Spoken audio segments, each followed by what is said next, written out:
I love that. Sledgehammer kills are so satisfying, especially when you're dropping a whole ass tree stump on them. Well, we're gonna be kicking it back old school today. Shout out childhood! We're playing with nothing but sticks for the next 24 hours and seeing how good we can get with them. It was more like 2 days of grinding. I didn't actually play 24 hours straight because I got real life responsibilities, but you get the point. The hours add up. Here's the kicker though, I don't main any of the weapons which have been stickified. In fact, I have probably less than 10 games combined with the sword, the sledgehammer, and the 357. That said, at the end of the 24 hours, I feel pretty confident about my stick handling abilities, as you'll see. I'm going to show you how much better I've been able to get at them and teach you the tricks that I've learned along the way so you don't have to spend hours scrubbing the interwebs like a dweeb, because I had to do that. Real quick, before we get into it, I'm trying to build an authentic community around this channel. So if being a part of this journey sounds exciting to you, consider helping me hit my goal of 100 subs. Now, let's rally.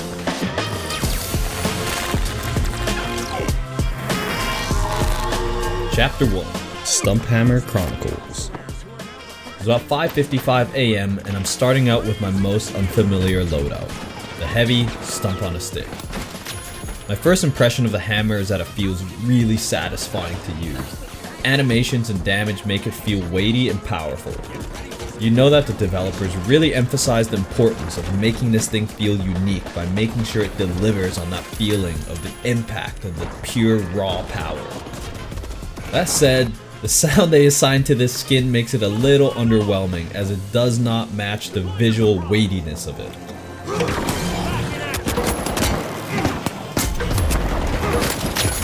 But maybe that's why it actually works really well.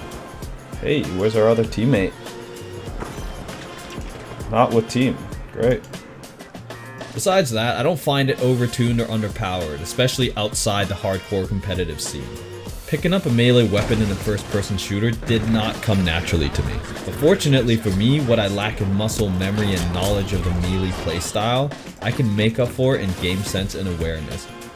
So it was only a short period of trial and error in terms of understanding how to best utilize this weapon. Here's some things I learned the hard way. That chasing a 1v1 is a bad idea in most cases. Fighting in open spaces, no good. The hardest thing to understand though is playing with the team. This is the thing that separated my good games from my bad games on old Stumpy Stick. When my teammates just followed on my shot calls, which was almost never, it worked like magic. I would pull aggro and be disruptive while my squad capitalized on that window of opportunity to do their thing and score kills before I got cooked. Once you start playing the hammer, you'll also start to realize that over like 80% of the casual players don't even notice what their teammates are doing. And so I figured out what you have to do is just go with them, even if they're making the wrong calls on objectives and fights. It seems like the majority of these players just want to fight, even if you're pinched between two teams and there's no way you're going to win. Even still, it's more likely that you'll win that way than to do the correct thing, but just all by yourself. The thing to remember is that the enemies are just as likely to have poor team coordination as you do with your two teammates. I found myself alone with two dead teammates a lot of the time because they were rotating out of position so fast I couldn't even catch up to them. We would start together and then they would just disappear. So throughout this morning I mainly ran the goo gun because it's fun and I just wanted to get a feel for the hammer before I tried out the other two specs. But before I talk about specs with the sledgehammer, I had to take a break and try out the stickiest of all sticks. Chapter 2, The Wooden Sword. The stick was insanely hard to learn. I have to apologize to all the people on my team and other teams who had to endure my period of growth with the stick sword. It was hard. I mean, like really, really hard. The best way to actually leverage this weapon when you're not a god tier player yet is to be patient and basically avoid most fights. That's how you win.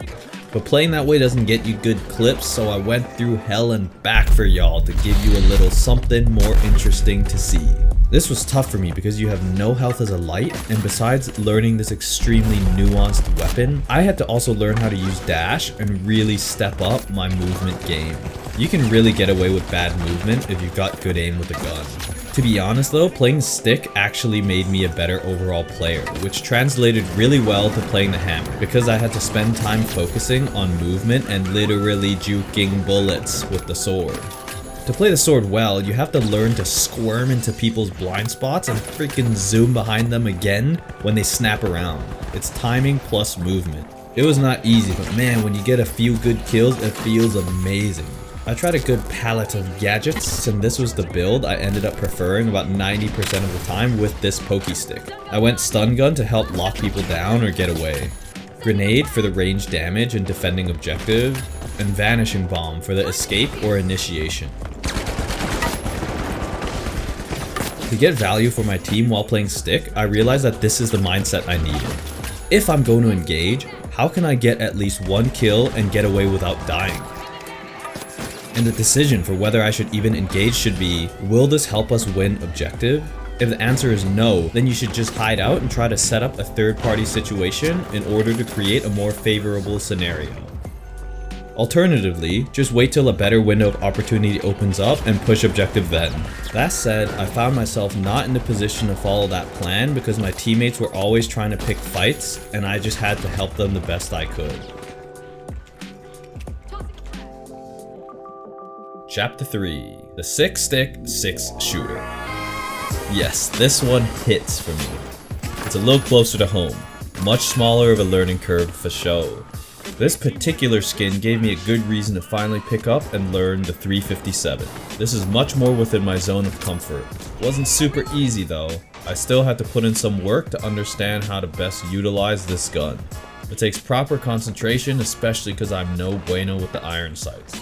Took me a minute, but somehow it felt like I was aiming more from feel and intuition than from visual cues and the actual crosshair, which might explain why I missed so damn much. But it's cool, y'all won't know that because those clips are in the abyss. So my approach to this particular weapon of the branch variety was to just pick it up and start blasting. And it did work to a certain extent. It's mostly flick aiming with some calculated spamming action at close range. One tricky bit with it is managing your ammo and knowing when to reload because it's only 6 shots. So it's important you hit your shots. The odds turn very quickly against you the more shots you miss. Simple maths, which is where positioning can help you make the most out of those 6 shots. What's nice is to have cover or an alternate route to get a quick reload before you re-engage, or some movement tech to help you dip out if you get rushed. What I didn't realize for most of the playthrough is that if you shoot too quickly in succession while aiming down sights, there's actually more bloom than if you let the gun settle for just a tiny split second. Slow is smooth and smooth is fast. That's the general mantra of this revolver. There's also a sweet spot you have to feel out for where it's more efficient to hip fire rather than aiming down the iron sights. Because when you blast that baby from the hip, you better hold on to your britches because it hits hard and fast as a whip. Excuse me.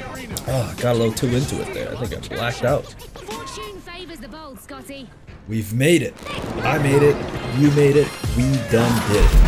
24-ish cumulative hours later, I genuinely feel better at the game than before I started playing with these dumb sticks I picked up from the woods. This just goes to show if you push yourself outside your comfort zone and commit to it, you can broaden your horizons and become a better player.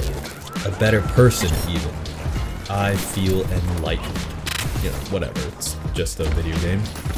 I did honestly have so much fun through the struggles and moments of pure elation and luck.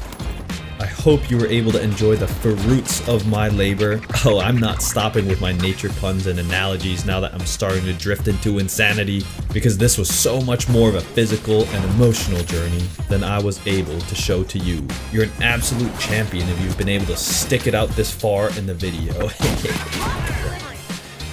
Alright, someone cut me off, I'm done.